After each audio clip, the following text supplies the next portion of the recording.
ainda repartiram entre si as suas vestes. Verso de número 18. Reparta entre si as minhas vestes, e sobre a minha túnica deitam sorte. Você se lembra que Mateus fala isso. E é interessante, irmãos, toda essa descrição de repartir, inclusive, as vestes de Jesus, depois de Jesus crucificado na cruz, maltratado ali naquela cruz, passar pelo julgamento, passar pela via cruz, espinho, a coroa de espinho em sua fronte, os pregos em suas mãos, tomado pelo horror da cruz. Aí diz o texto que eles repartiram entre si as suas vestes. É interessante que quando você tem um quadro de guerra,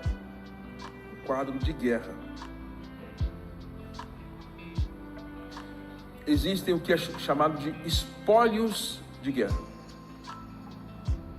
E os espólios de guerra são os bens, os objetos que os vencedores tomam para si como troféus. Tomam para si armas, tomam para si espadas, tomam tesouros e roupas. E o exército vencedor poderia então erguer em lugar alto e dizer: nós vencemos! Nós vencemos! Pegaram as vestes de Jesus e repartiram: nós vencemos! Nós vencemos! Amados, Satanás havia imaginado que seria vencedor em tudo isso.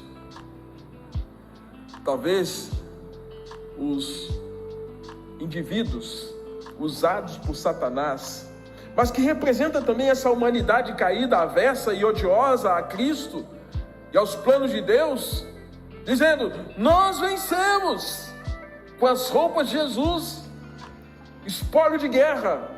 Nós vencemos, ele perdeu.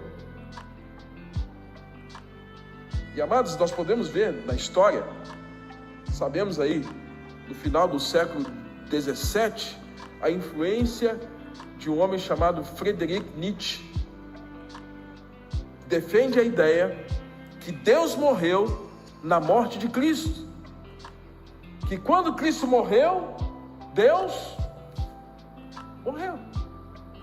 E essa ideia e esse ensino, perpassado desde praticamente o século XVII, encontrou eco e alcançou pensadores, alcançou universidades, alcançou sociólogos, filósofos, os mais variados pensadores, que começaram a dizer: nossa, Friedrich Nietzsche está certo, nós vencemos porque Deus morreu na morte de Cristo. Nietzsche defendia, irmãos, a ideia de que virtude nenhuma deveria ser praticada. Humildade? Para que isso? A questão é que o homem tem que ser um super-homem. E o homem tem que avançar diante de qualquer pensamento ético e moral. Ética e moral? Para que isso? Virtude é o que defende Friedrich Nietzsche. E esse pensamento está aí.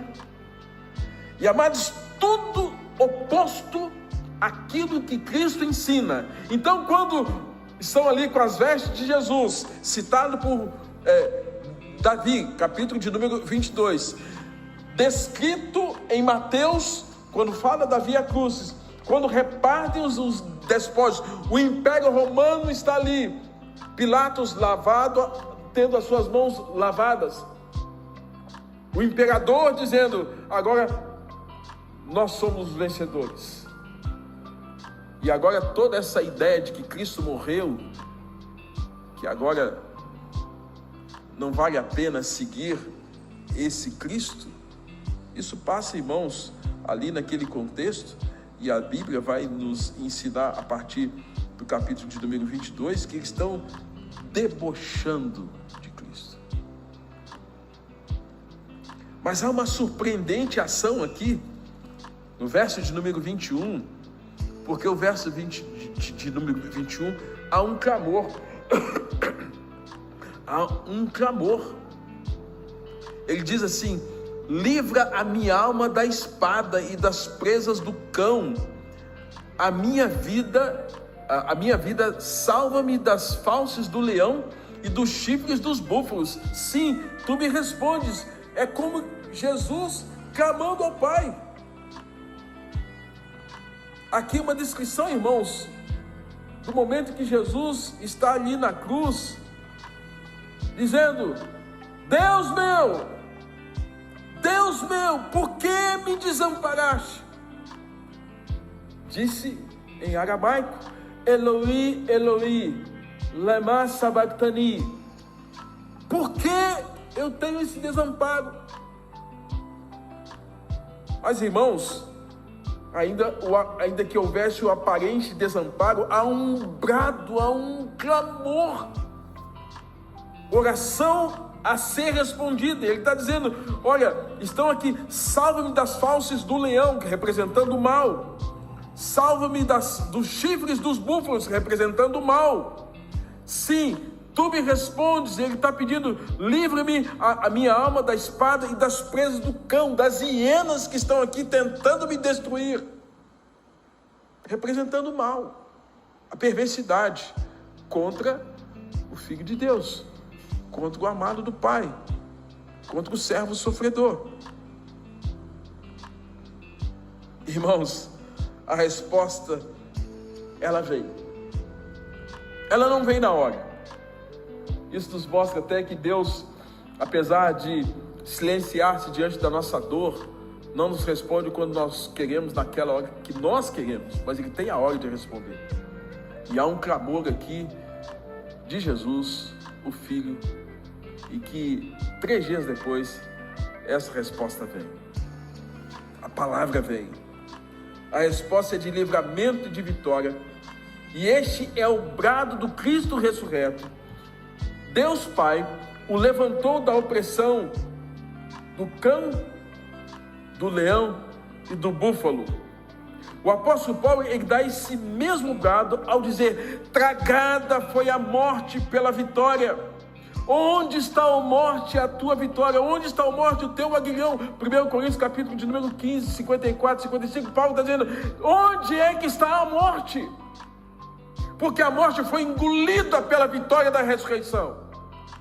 A morte foi derrotada pela ressurreição. Cristo está vivo. E é por isso, irmãos, que a partir desse momento nós temos uma mudança completa dessa sensação de desamparo, de angústia, de sofrimento, de opressão, de invasão do mal, que o tempo todo vem sobre o Cristo, que vem sobre Davi, prefigurando o Cristo. Agora tem uma mudança. E essa mudança, irmãos, é uma mudança do reconhecimento que Deus estava cuidando de tudo. Deus estava cuidando de tudo. E Deus estava mostrando o seu poder e a sua graça. E Ele está dizendo: tu, porém, verso de número 19, tu, porém, Senhor, não te afastes de mim.